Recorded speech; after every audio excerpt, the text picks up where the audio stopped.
Welcome to Square Notes, the Sacred Music Podcast.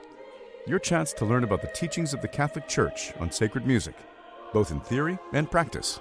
Through interviews, discussions, and music, your hearts and minds will be lifted up and better understand what it means to sing the praise of His glory. And now, your host, Dr. Jennifer Donaldson-Nowicka. Hello, listeners, and welcome to Square Notes, the Sacred Music Podcast, and the official podcast of the Catholic Institute of Sacred Music. Dr. Margaret Hughes, a tutor at Thomas Aquinas College in the Northeast, joins me for an episode of philosophical exploration about the nature of beauty, why beauty matters in the life of a Christian, and how it's not just a surface-level distraction from the truth of our faith, whether beauty is a transcendental property of being, and how it is possible to incorrectly judge the beauty of something. Dr. Hughes will be joining us next Thursday, April 16th, for a lecture on the Catholic Institute of Sacred Music's public lecture and concert series. An RSVP is available on our website for a live stream of the event through our YouTube channel or a spot at the in-person event here at St. Patrick's Seminary in Menlo Park, California. Please visit catholicinstituteofsacredmusic.org and click on events. We've also extended our deadline to sign up for our April 18th Sacred Music Study Day here at St. Patrick's Seminary until tomorrow, April 8th. The day is a Northern California Catholic choral festival with rehearsals to teach new music. We'll sing for a solemn mass celebrated by Archbishop Cordileone, talks about the role of sacred music in our Catholic faith, and special sessions on teaching musicianship, note reading, and Gregorian chant and parish choral rehearsals. This year's event features a track for advanced singers who regularly sing four-part choral music and square notes, as well as an intermediate and beginning track for those who are still new to sacred music. There's a discount available for parish groups of 4 or more. We hope you'll be able to join our about 150 participants on this wonderful day here in Menlo Park, California on Saturday, April 18th. That also can be found on our website at catholicinstituteofsacredmusic.org. Click on events. And now on to the interview. Thank you so much for joining me today, Margaret. I'm very happy to talk to you, Jenny, always. So our topic today is inspired by the title of a BBC film with Sir Roger Scruton that I'm sure that a lot of our listeners have heard, Why Beauty Matters. Even though there are a lot of issues with Scruton's aesthetic philosophy, and those are not the topic today, including some of the conclusions that he draws from that film, the basic question is a fundamental one for Christians. And it's one that, for example, Dietrich von Hildebrand dealt with in a really serious way. For the Christian, beauty can seem to be something surface level, superfluous, not engaged with the things that really matter, perhaps even snobbish or something dangerous that leads to pride or vanity. Could we begin, not of course with a comprehensive answer, which is impossible, but with something that points to a connection between beauty and reality that means that a Christian ought more seriously to engage with it? In other words, what are some markers that indicate that beauty matters for the Christian? I'm very grateful for the question because in the way you set it up as beauty might appear not important to the Christian, I guess I've thought about beauty so much that I've forgotten that might even be the case, that beauty might seem to be something superficial or just caring about it might be somehow snobbish. I guess that seems so foreign to my way of thinking, but I hope I can articulate things well.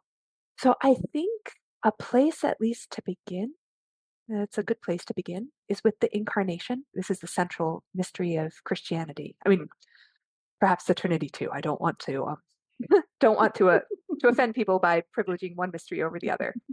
But I think what the mystery of the Incarnation does is help us to look anew at what the human being is. So I want to couch this carefully. I'm not certain that the mystery of the Incarnation teaches us something new about human nature, something that we might not be able to know just through a philosophical study of human nature. But I think that the Incarnation shows us the importance of having a true understanding of what the human being is, and especially highlights for us, for Christians, the unity of the body and soul. And I'm thinking of the mystery of the Incarnation and the resurrection. So the revelation at the end of time our body and soul will be rejoined, that we will enjoy the face of God for eternity, not just as a disembodied intellectual spirit, but as a rational animal who has an intellectual soul, a rational soul, but that part of what completes and perfects our rational soul is our having our body, right? That one of the activities of the rational soul is forming the body. So that a human being is such an integral body soul composite, seems to me central to one of the truths about human beings that Christianity highlights. Given that that's the case, what we sense, so how we sense things, how our senses are moved, is deeply important to the rest of our human activity, especially our activity of knowing. At least at first glance, when we think about beauty, I think, right, we think first about something that appeals to our senses. So we see that beauty already, at least in the way we first come to know it, we first come to know beauty through material objects, through our senses. But then as we can think about our experience even of beautiful material things, I think what we can see there is that it's not just a sensible experience. There's I think, a big difference between simply a sense being pleased. So, for example, the sense of taste being pleased by really excellent chocolate. So that's pleasure. That's sensible pleasure, and it seems as though it's in a way on the level of sense that we can understand intellectually, but it is something that is more on our animal level, right? So it's something that maybe we share more with the sense of taste being pleased by the taste of chocolate, we maybe share that with other animals. Whereas the experience of being pleased by something beautiful, so say seeing a beautiful sunset, simply sitting and listening to the birds singing, right? And enjoying the beauty of that. But then even further, beauty of human beings making, right? Hearing human-made music, seeing human-made art. So many things that are first sensible experiences, but that we recognize as the experience of beauty that other animals can't share in. So my cat does not care what the sunset looks like. That seems to me to indicate that in our perception of beauty, even if it's first at a material level, engaging our exterior senses, there's also intellectual activity, there's also rational activity involved. So perhaps, right, the activity of our intellect that perceives things as they are, hopefully, if things are working well. But then also perhaps our activity of the will, which is inclined towards the good. So in our perception of beauty, even if it's just on the physical level, we see really the activity of the whole human being together as an integrated whole, which is what Christianity shows us is our goal. That our goal as Christians is to be in the resurrected body, gazing on the face of God with others. That's a goal that involves all of us integrated together, focusing on gazing outward at God, at another object. And so I think our experience of beauty, even just on the material level, gives us a tiny glimpse of the integration of the whole human being focused on an object that pulls us outside of ourselves, and in doing so brings us more fully into a unified activity within ourselves.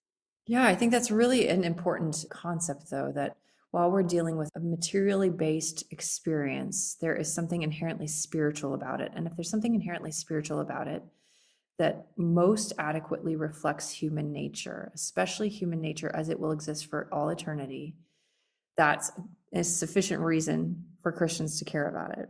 Mhm. Yeah, so let's go now, the relationship between beauty and reality. The question is, Is beauty so closely connected to reality as to adhere to being itself? Is all being beautiful, for example? And of course, this is the fundamental question. Is beauty, in fact, a transcendental? We so often hear beauty, truth, and goodness. We never hear much about unity or thingness or somethingness and these other transcendentals. But, there's kind of just this assumption, and there is a large body of consensus around beauty being a transcendental. But before you're saddled with such a huge question, what I'd really like to address at this point is that a number of people who are used to speaking about beauty, truth, and goodness might be surprised that beauty being one of the transcendentals is a question about which good Catholics might have legitimate differences of opinion. So could you give us a little context for this question? Happily. Let's see. So maybe I'll just say a little bit about what a transcendental attribute of being is, if that's okay. Yes, First. absolutely. So things can have properties that are in a way accidental to the thing. So the thing doesn't have to have that property. But then there are other properties that a thing has that's caused by being that kind of thing. So the property is not what causes the thing to be that kind of thing, but rather it's because the thing is that kind of thing that it has this property. Right. So for example, a dog is furry. It's not the furriness that causes the dog to be a dog. Rather, it's because the dog is a dog. It's because the dog is a mammal that it has fur. So furriness is simply a property of dogs. Now, I guess I hesitate there because there may be dogs without fur. So, but in that way, right, it kind of shows us, right, that the fur is not what causes the dog to be the dog. Another example, right, for human beings is, this is a classic example, is risibility, so the ability to laugh. So human beings have the ability to laugh. It's a property of human beings, but it's not what causes a human being to be a human being. So what causes a human being to be a human being is his rationality, his rational soul. But a property of rationality, what follows from rationality, is having the ability to laugh. Okay, so we can look at things and see that they're a kind of thing, but then see that there are properties that follow from it being that kind of thing. As we think about kinds of things, and we can look for broader and broader categories until we finally come to being. So being is what belongs to all beings, right? All kinds of things are beings. So we can consider kinds of things according to different categories, the different categories to which they belong. Well, we can see that all beings, insofar as they are, belong to the category being. So with transcendental attributes of being, what we're identifying are properties that a thing has because it is a being, right? Because it is being. So it's not that the property causes it to be a being, but rather these attributes follow from a thing being, from a thing existing. Right. So for example, everything that is one. So that is to say, if something is, it has to be a unity. It's not divided. So the dog, if it's divided, it stops being a dog.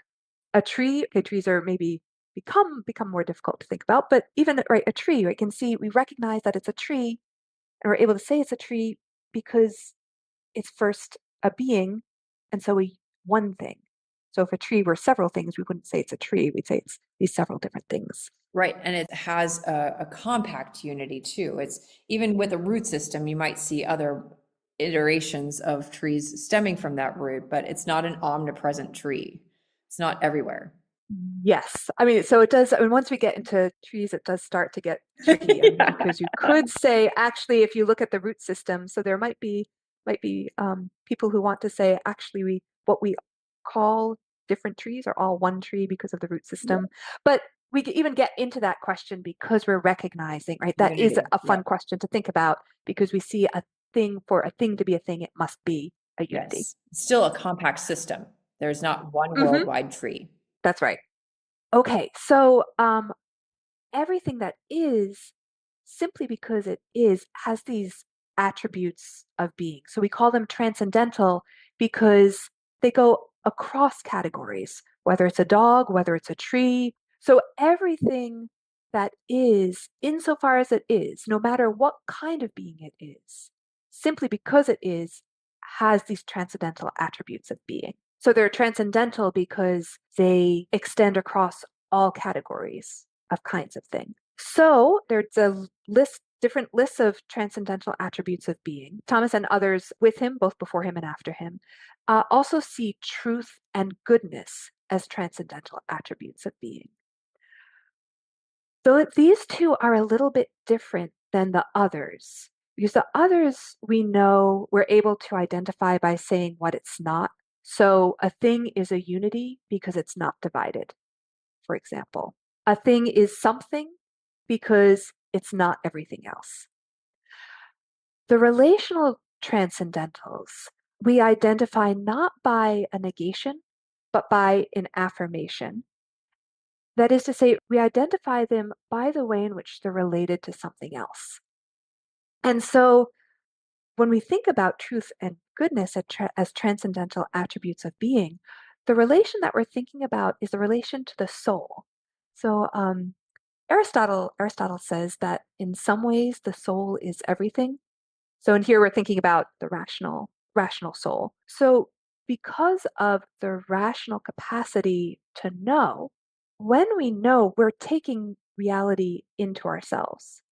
And so there's a way in which the soul becomes all things, and that we can take anything that is into us, into our intellect through knowing it. So that means that we can say that all that is, insofar as it is intelligible, is knowable. And so if it's knowable, it's true insofar as it's known. So truth is the adequation of the mind to reality. It's when reality and the mind correspond. So when the truth in reality, so when the way the reality is in the mind, we'd say the truth is in the mind, because truth is corresponding to the way things are. So everything that is true, because everything that is can be known.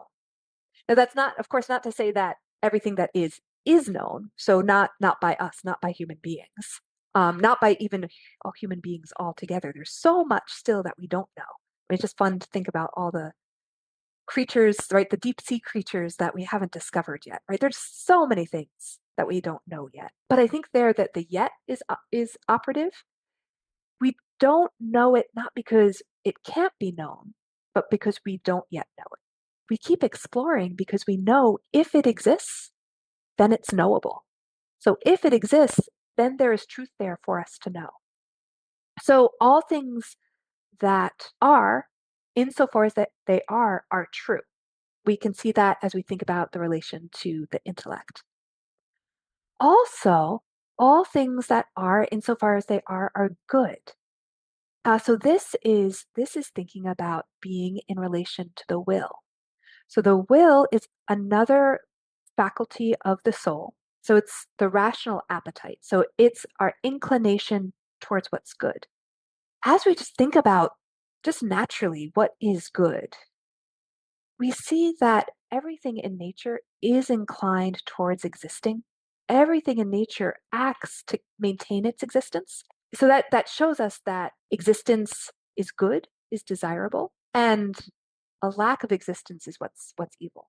So everything that is, insofar as it is, just its being is good. That's sort of, I hope Yes, that is great a context for clear. this. Okay. So Thomas does not include beauty, and he gives a list of transcendentals. He does not include beauty. In fact, Thomas he mentions beauty very, very few times. And in medieval thinkers, we certainly get a sense that beauty is important, but that tends not to be a category in which they're thinking about things. I want to be careful though about saying that because of course, right, when you think about Augustine, oh, beauty matters so much to Augustine. And certainly we can see and tease out that beauty matters very much to Thomas and to other medieval thinkers. So I'm not suggesting that beauty doesn't matter to classical or medieval thinkers. But the emphasis on beauty and studying beauty sort of as its own thing, that really arises in the 17th and 18th century. So the notion of aesthetic studying appearance simply as appearance, that's really a modern development. And it follows from the divide that we get in the modern period between the interior and exterior world. So, thanks to many thinkers, but Descartes is often the villain here. Well, the easy villain here, although there's lots to enjoy about Descartes. So with Descartes, right, we get the notion of I am a thinking thing and that's all I am. So there's my mind that's thinking, and then there's the external world that's totally separated from it. And so much of modern philosophy is wrestling with that gap between the interior and the exterior.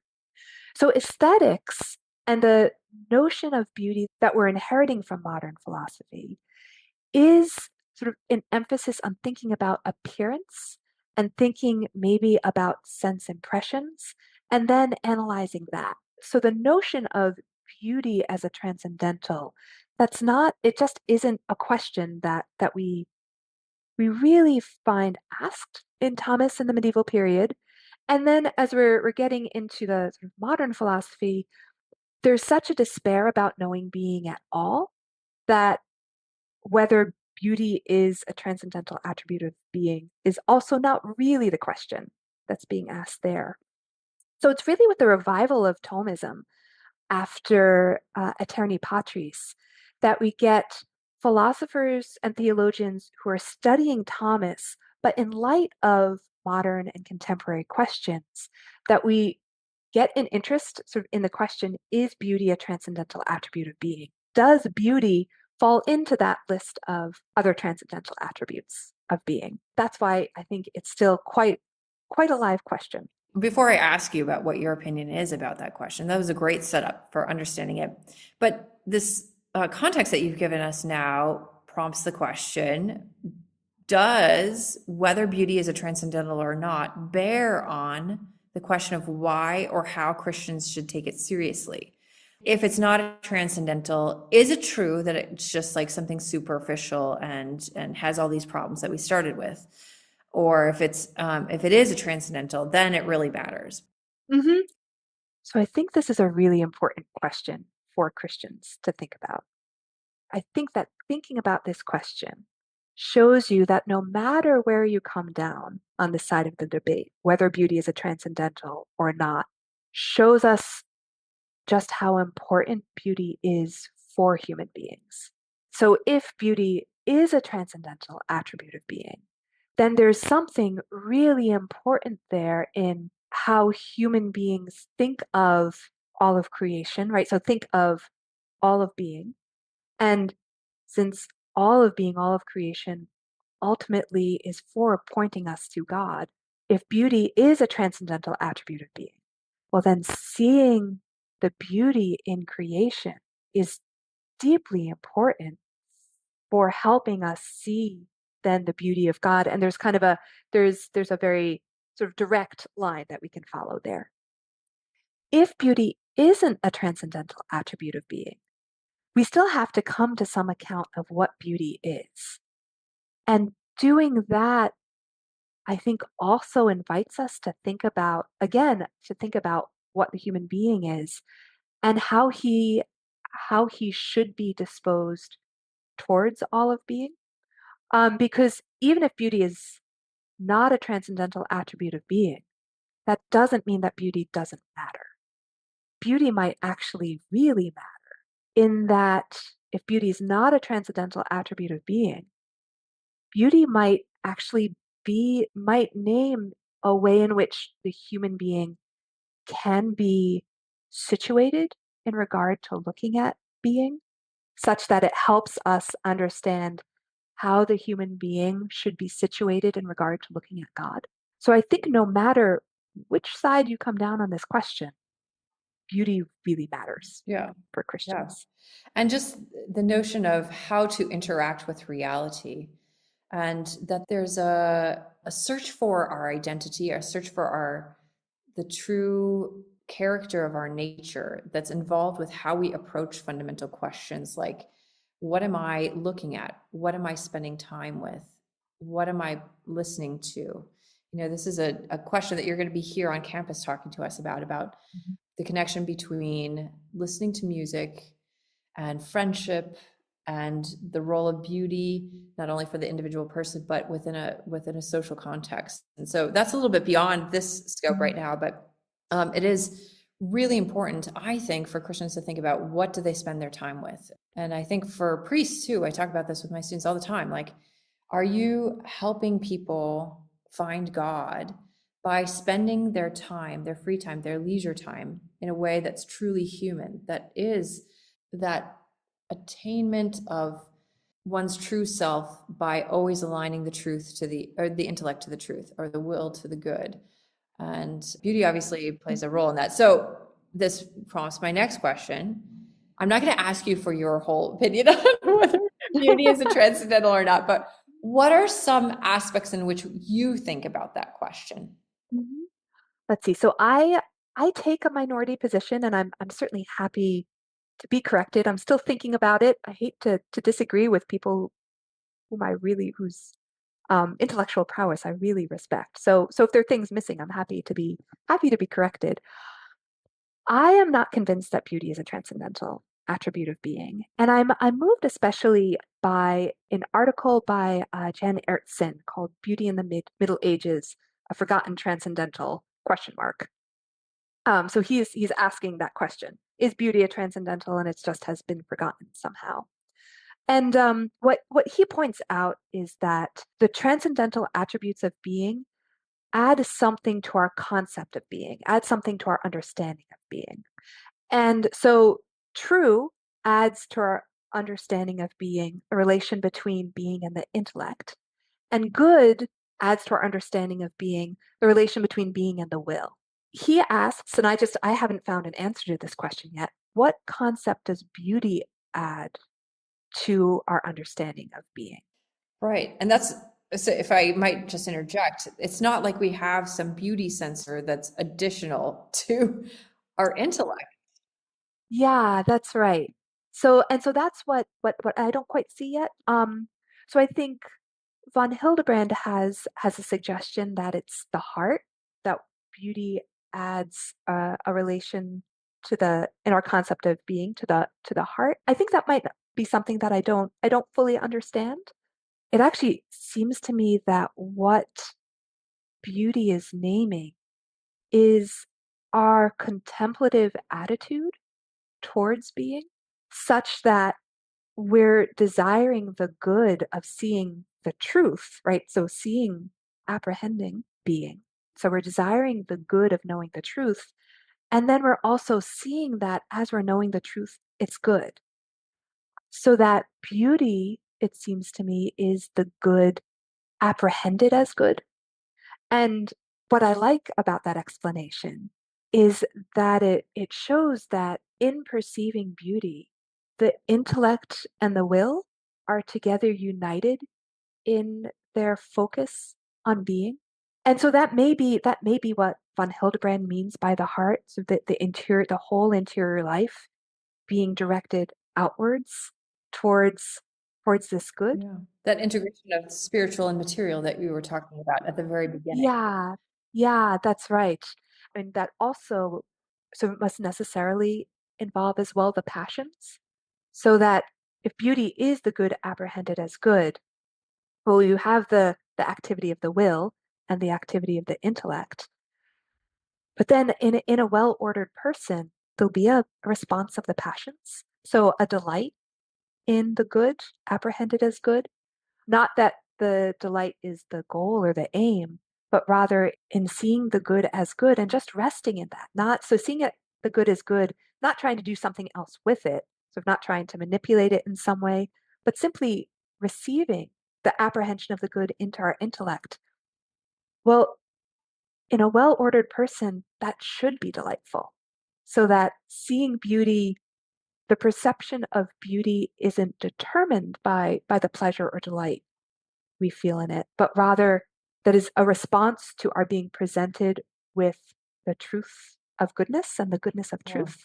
I wonder if we could wrap up this discussion by encountering it in a way that church musicians encounter this question. And that is that people have differing opinions on things.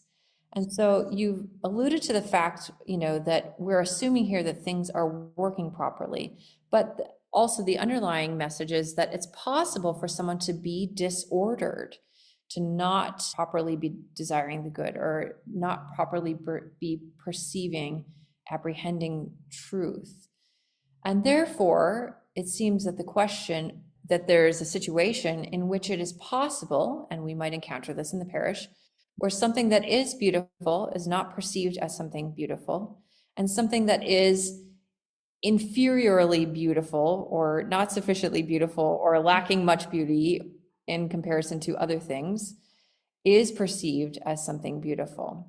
So I'm wondering if you could just speak to what you seem to be implying, that this misjudgment of beauty does exist, and what is something that can sort of, we think about formation of the conscience and knowing the good, formation of the intellect and knowing the truth.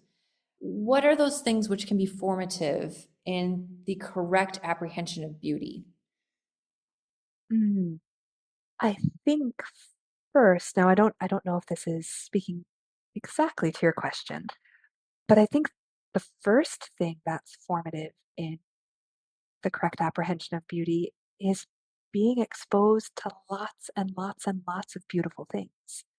So just as someone, say, needs to learn to distinguish the taste of wine, right, and needs practice sort of to refine taste in wine, but that there does seem to be, at least broadly, kind of agreement about good wine, what makes a wine good, what makes a wine not good, or perhaps chocolate, right? So if you only ever eat very cheap chocolate and then you have a piece of really excellent chocolate, at first, right, you might be able to say, oh, I see that there's a better quality here, but you might not enjoy it as much. So part of what's needed to form our perception of beauty is being exposed to lots and lots of beautiful things. Because the more we're exposed to those things, sort of the more we'll learn to, we need the opportunity to start to learn how to enjoy them. So I think that's part of it. But I think your question maybe had to do with people whose taste is already formed.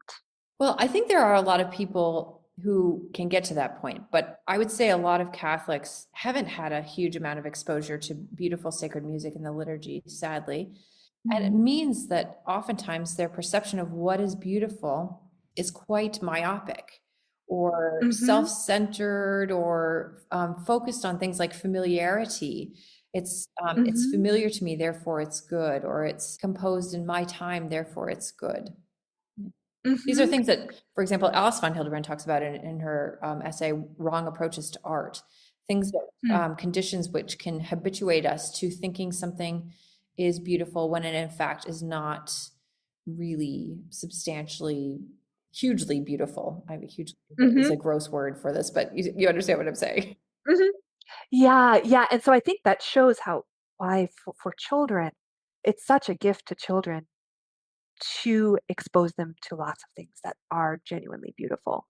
It's difficult if you've been formed in such a way that your perception isn't sharpened, isn't keyed in to seeing, to perceiving things that are beautiful. So I wonder if an approach there might be to ask someone who's saying, well, this music that you're singing, it doesn't move me at all. I just don't think it's beautiful. Can't you play this hymn that I've heard all my life? That's pretty trippy. So I wonder if a response to that might be to ask the person, have you ever experienced your taste developing? Have you ever experienced sort of thinking that one thing is good when you're younger, and then as you grow older, you discover, oh, I don't really like that, right? And I think don't think I'm wrong. I think that's kind of a common experience. And you might think back to the thing you liked when you were little and kind of have some nostalgia about it, but at the same time, it's not something you'd enjoy. I think we can have that experience, certainly with food. We can have that experience with TV shows. I think we can have that experience with music too. and just so many other things. And so if that's something that someone has experienced in his life, I think pointing that out and suggesting, well, maybe here is this thing that you're not yet perceiving as beautiful, but we have a kind of a cultural witness, a historical cultural witness that it is beautiful. That might be an invitation to that person to continue to develop in his capacities. So I think that might be one way to go about it. Yeah, yeah. And so the final point here, is it a good thing to ask someone to develop those capacities? Are you making a judgment about the person? Like you're not good enough, and that's why you don't perceive this beautiful things as beautiful. Is there something closed off about that as a sort of catechetical stance or a cultural stance, which makes the church aloof and snobby? Actually, I'd say the opposite. So I'd say it just seems to me that not presenting beautiful art, beautiful music to someone because, well, it's just not of their time, or if I do that, or if I suggest that this is something they should be enjoying, well, then I'm judging them, and so I shouldn't do that.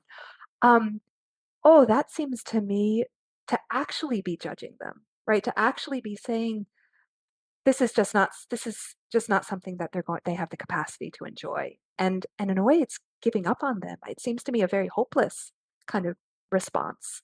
I think that there's just such a great good that can be gleaned, that can be garnered from coming to a deeper and deeper appreciation and experience of beautiful things, that it would really be tragic not to offer that. And the good that I'm thinking of in particular is the awakening and deepening of an interior life. And by interior life here, I mean our spiritual capacity to receive sort of what's outside of us into us and to respond to that. That's something that maybe especially in our age with the ubiquity of screens, of kind of constantly moving from one thing to another, with the especially our decline in the capacity to pay attention, that capacity for an interior life is really not very developed in many people. And because, in large part, because they maybe have not been presented with the objects that could help them develop that. But it's that interior life that is kind of the flowering of who we are as human beings. We have that capacity for an interior life because we're rational. Yeah. And it's that interior life that will allow us to enjoy the face of God. Yeah.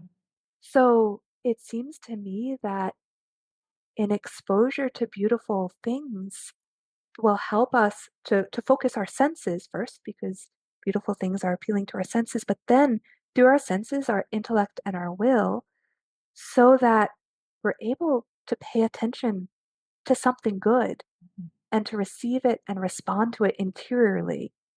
And in doing that, that develops that deeply human, very special capacity. Yeah, for receptivity, for hearing the voice of God. That's my biggest concern about, this ubiquity of screens, as you put it, that it blocks out our ability to hear anything, to be penetrated to the heart or to the mind or to the will by anything that God has to say to us. I'm reminded of a bumper sticker I saw on the way to Mass last Sunday, and it said, "I'm not poor, I have a rich interior life." Which I thought was a great bumper sticker. That's phenomenal.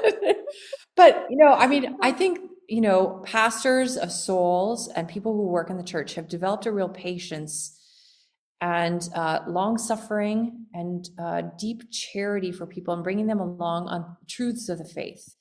And the goodness, for example, of the church's moral teachings is the true path to happiness.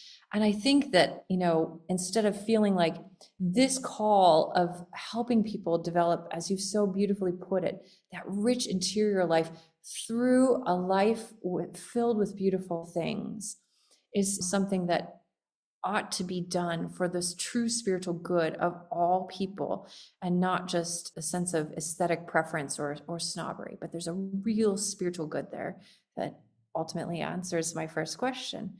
should Catholics care about beautiful things? Why does beauty matter for the Catholic? So thank you so much, Margaret. I don't know if you have any closing thoughts in response to that, but this has been a lovely conversation. Oh, thank you very much, Jenny. These are just such wonderful things to think about. We hope you've enjoyed listening to Square Notes, the Sacred Music Podcast with Dr. Jennifer Donaldson-Nowicka. For more information about this episode, sacred music resources, or upcoming events, visit our website at sacredmusicpodcast.com. You can subscribe to our podcast on iTunes, Stitcher, YouTube, or your favorite podcast app. If you enjoy our podcast, please write us a review on iTunes. This improves our iTunes ranking and helps others find out about the podcast. The music you heard at the beginning of this episode is Hec Dies by William Byrd, sung by the London Oratory Schola Cantorum Boys Choir, directed by Charles Cole from the CD Sacred Treasures of England. The music at the conclusion of this podcast is from the Prelude and Fugue in G Major, BWV 550 by Johann Sebastian Bach, performed by Jennifer Donaldson-Nowicka. We look forward to having you join us next time, and until then, may we sing the praise of His glory.